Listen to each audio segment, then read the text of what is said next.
When I was working on Twilight Zone, this was prior to Babylon 5, I worked at a story unit that was, in my estimation then and now, the best story unit ever in Hollywood. And we're talking about history that goes back to Ben Hecht working with Charles MacArthur and all the people on, NYPD Blue and LA Law. Great story units, but our story unit was the best because we were the smartest and the most talented. And all of these people either went on to have their own great series or died. At this side, which will be your far left, it's my far right as I'm holding this. Is that a good angle for you? That is Alan Brennert, A-L-A-N-B-R-E-N-N-E-R-T, novelist, film writer, television centerist, poet, raconteur, smart cookie, with a mind as deep and as wide as the Adriatic. Love him. He's got a new book out. His last book was a bestseller, but his new one is, oh God, Alan will kill me, in New York, not Rockaway Park. Not Central Park. You mean the boardwalk in Jersey. Cape May. Oh God! Everybody watching this is, and I'm messing up. We'll fill it in. Why? Don't go again. I'm allowed to have a brain fart, Nat. No, Alan Brennert got a new book out. Please look it up. Look up all his books. He's wonderful. This is Rockne O'Bannon, who has 2 series on television at the moment. And Rock was a new writer. And the first thing he wrote, the first script he wrote for us on Twilight Zone, the one he submitted, was so brilliant that he was hired immediately as a co-story editor, assistant story, whatever the hell it was. We all were a gestalt. So the titles didn't mean anything. We all had offices. We were in each other's offices. We slept on each other's sofas. We laid on the floor. Nobody paid attention.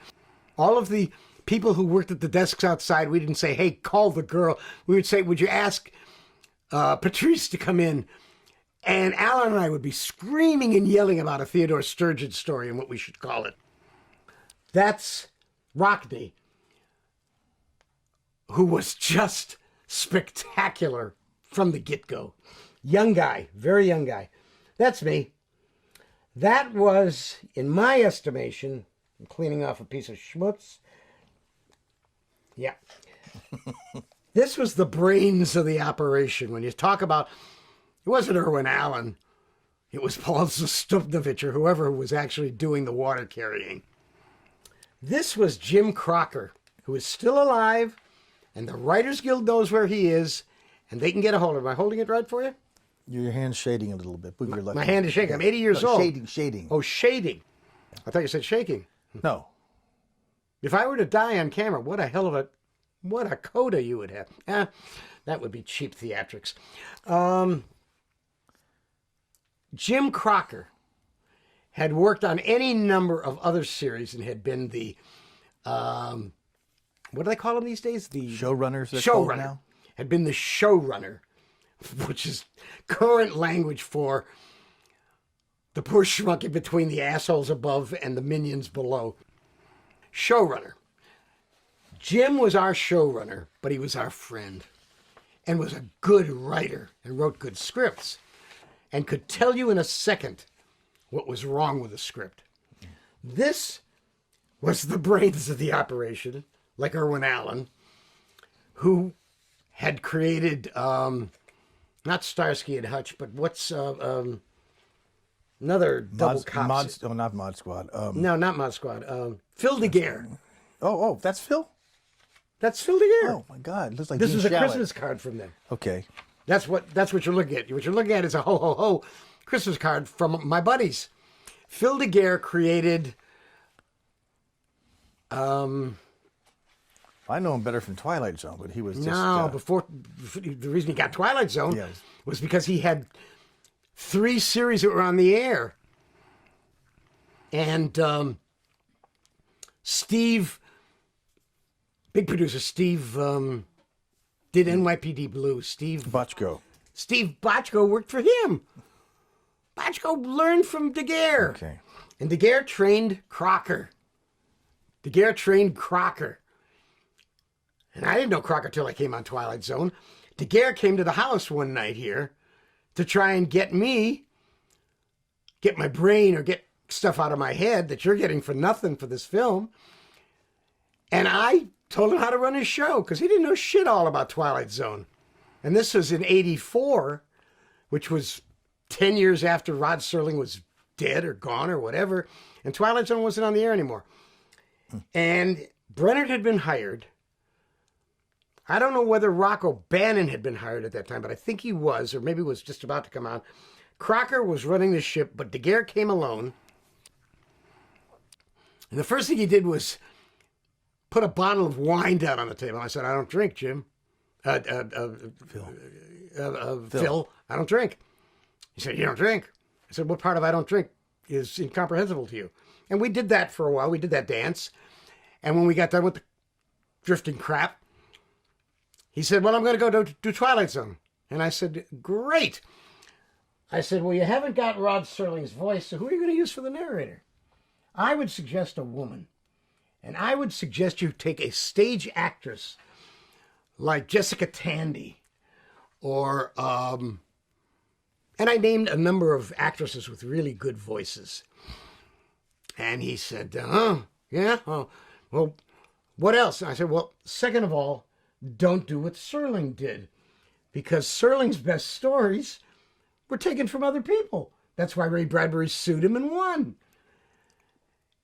And the best stuff on Twilight Zone was not written by Rod Serling. It was written by Charles Beaumont, by Richard Matheson, and that whole gang which called himself the Green Hand.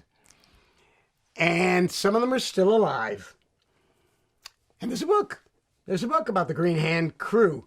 And somehow they managed to put me in the book too, although I was not privy to that group at the time. And I said, don't do what Serling did. Don't go there. Hire writers who have a background. Get somebody who knows the history of fantasy and science fiction.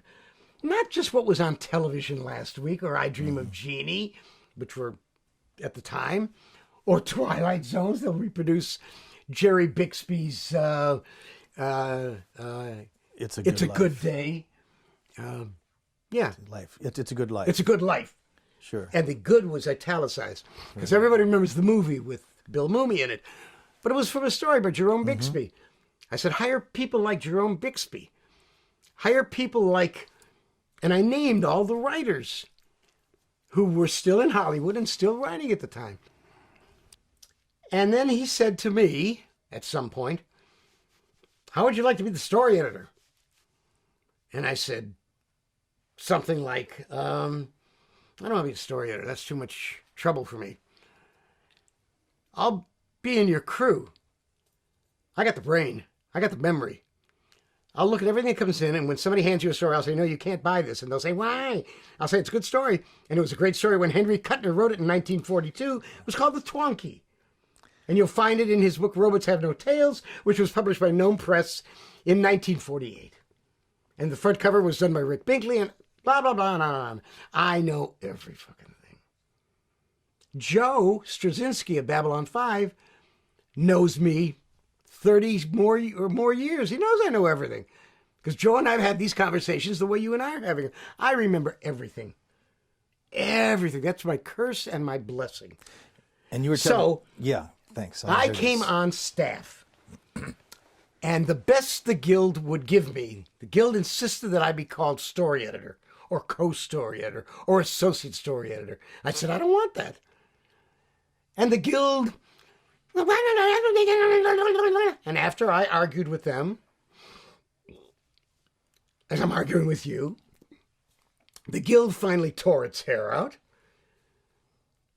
And they said, okay, how about if we call you